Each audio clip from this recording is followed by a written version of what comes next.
Let me see if I understand America in the right perspective as the way the left sees it. You can't have a lemonade stand. You can't have a yard sale without a permit. You can't have a bake sale. You can't have certain fatty foods. Better not have that. You can't smoke outside.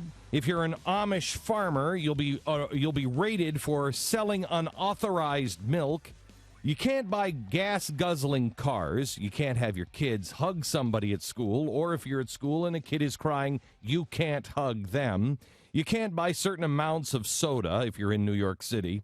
A lunch consisting of turkey and cheese, a banana, apple juice, and potato chip doesn't, and this is an exact quote, doesn't meet U.S. Department of Agricultural guidelines, end quote.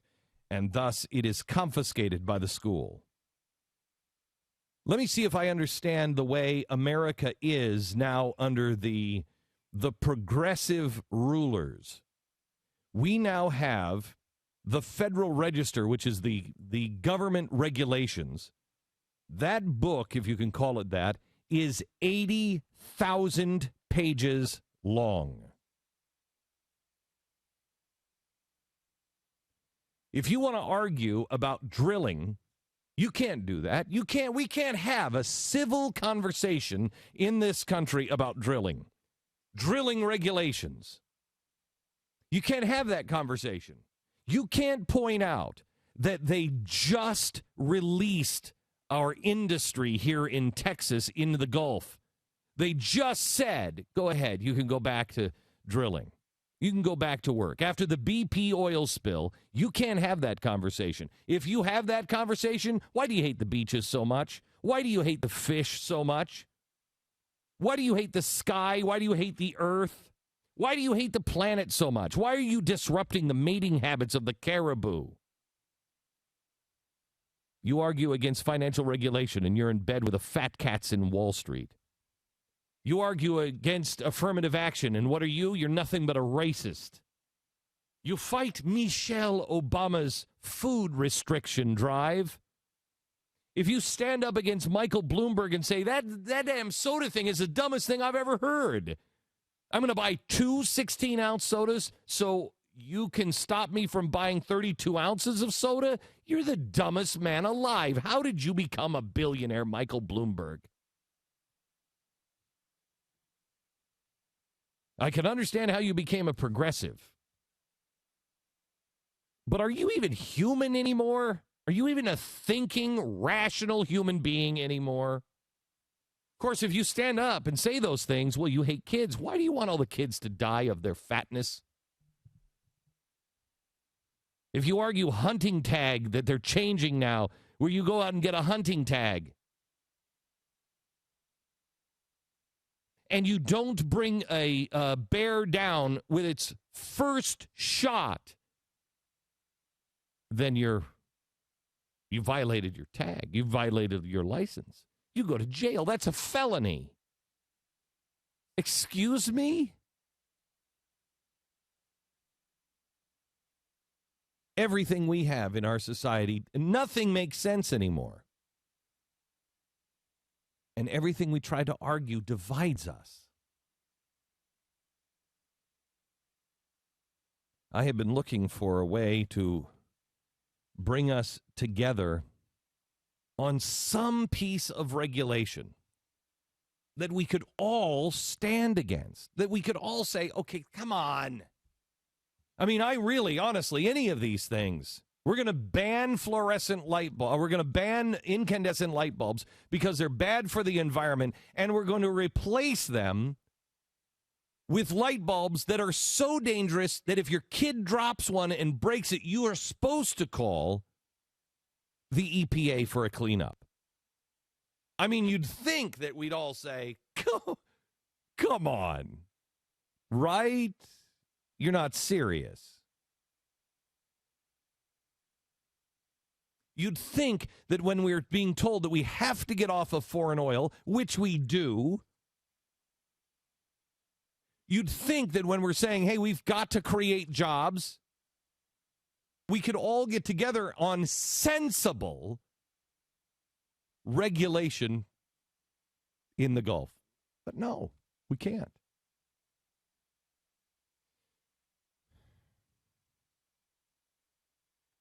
I said last night on the TV show that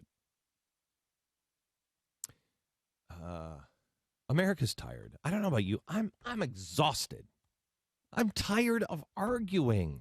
Man, I hate this. I'm not Bill O'Reilly. Bill O'Reilly, he loves the argument. He loves to mix it up. He goes on David Letterman and he loves it. The more they hate him, the more he loves it. I'm not that guy. I'm not, I know it.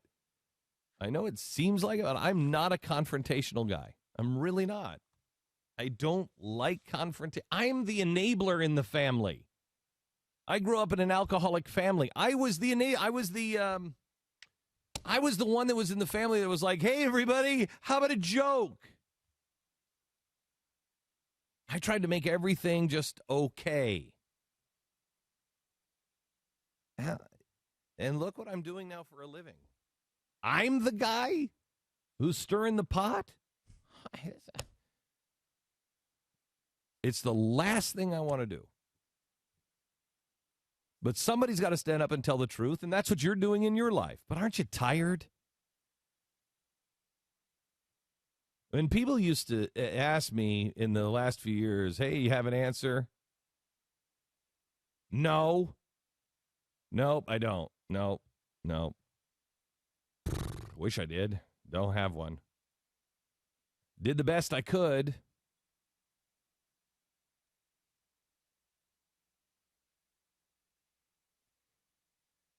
I'll tell you this.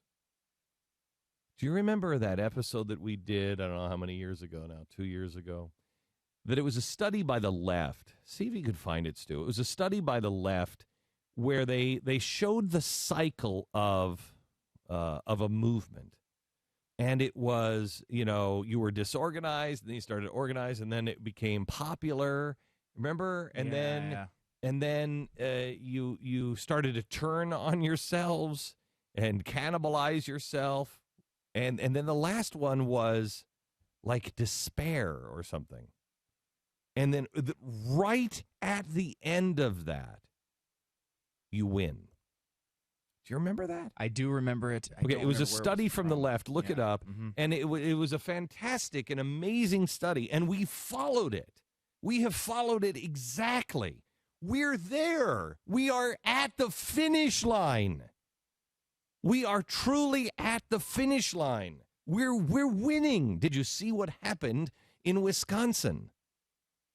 There weren't any. While they're saying the Tea Party is dead, really, is it? Tell that to Governor Walker. The Tea Party's not dead. Tell that to the people. Tell that to the people in Indiana. Tell that to the people in Texas. Tell that to the people in election after election after election. We're just not marching in the streets anymore. We out-organized the left and the labor unions in progressive Wisconsin. That is such an amazing fact. Just that alone. In Madison, Wisconsin, love this, 119% voter turnout. That's incredible. It almost sounds like corruption.